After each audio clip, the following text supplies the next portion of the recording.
was no Mahdi to be born. Number 3, how could your Imam be born from a mother who had no signs of pregnancy? Because you know in our hadith books what it says. Bibi Narjis did not have the signs of pregnancy even up until the night of the 15th of Sha'ban. You know the night of the 15th of Sha'ban is holy for us and our Sunni brothers. Both of us believe it's the holiest night after the night of Qadr. Our Sunni brothers believe it's the holy night like we do, because we say it's that night when all of your sins are forgiven. Like Laylatul Qadr, there are many hadiths about 15th of Sha'ban. Yes? We also believe it's the great night when the Imam was born, yet on that night his mother doesn't have the signs of pregnancy. In our hadith books it says Bibi Narjis did not know she was pregnant. So our brothers say, how could you believe in an Imam whose own mother did not have the signs of pregnancy? We reply by saying what? Firstly, Allah, when He wants to do something, He says, Kun fayakun. Mary was able to give birth as a virgin. If the Lord can let Mary give birth as a virgin, why can't He let Bibi Narjis give birth in this way? But secondly and more clear, I am surprised by the Muslim who says, how can a woman give birth without the signs of pregnancy, when the same Muslim has read the story of Nabi Musa in the Quran? Nabi Musa in the Quran, did his mother have the signs of pregnancy or no? No, she didn't. Why? Because Fir'aun was told by the soothsayers that there will be a young boy who is born who will overtake your kingdom. He will bring peace and remove injustice. He will bring justice and remove tyranny. So what did Fir'aun, the Quran say, what did Fir'aun begin to do? Fir'aun started going to every house and they would slaughter all the newborn males. Isn't it? Isn't it in the Quran? That they would slaughter all the newborn males? So one day Fir'aun's advisor came to said, Fir'aun, listen, we're not going to have any more servants. Because you're killing every newborn male. There's not going to be any more slaves for us.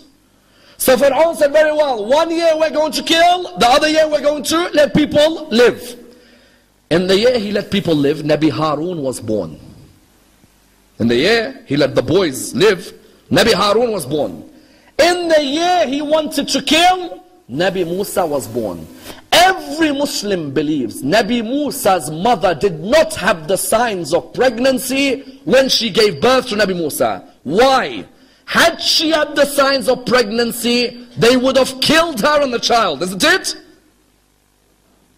But the signs of pregnancy were hidden because Allah wanted to protect the birth of Nabi Musa.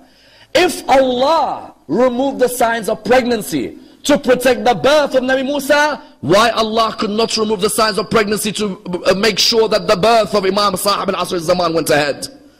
It's the same correlation.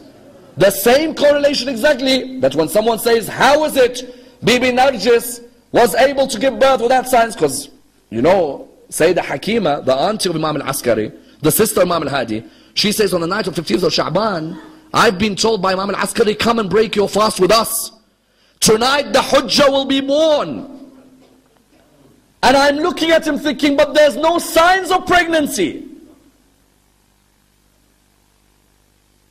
I went to Narjis. Narjis came to wash my feet. I said to her, no, tonight I must wash your feet. She said to her, why? She said, you're going to give birth to the Hujjah. Bibi Narjis looked at her and said, but how can I give birth when I have no signs of pregnancy? And that's why you find it was purposely hidden. Why? Because the Abbasid soldiers surrounded the house of Imam al-Askari every day. And especially for a number of years.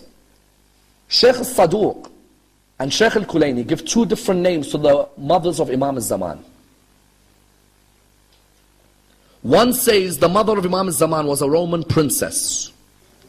The other says the mother of Imam al-Zaman was from North Africa, or some say from the Sudan area. The question then is, what were the names? Some say her name was Narjis, others say her name was Saqil. Someone says, why would there be two mothers who are thought of as being mothers of the 12th Imam in the house? Because Saqil took it upon herself When the Abbasid soldiers wanted to see which lady is pregnant, Saqil took it upon herself to say, I may be the one who's pregnant, so they focus more on her than Narjis. That's sacrifice. Saqil doesn't need to sacrifice. You had Saqil, you had Narjis, there's a third lady mentioned, Sosan. Although some believe two of them may have the same name, or one of them may have two names. Saqil and Narjis both lived in the same house. What did the Abbasid soldiers do? They focused more on Saqil and left Narjis. Allah subhanahu wa ta'ala didn't let the signs of pregnancy come on Narjis until Narjis gave birth on the 15th of Shawwal.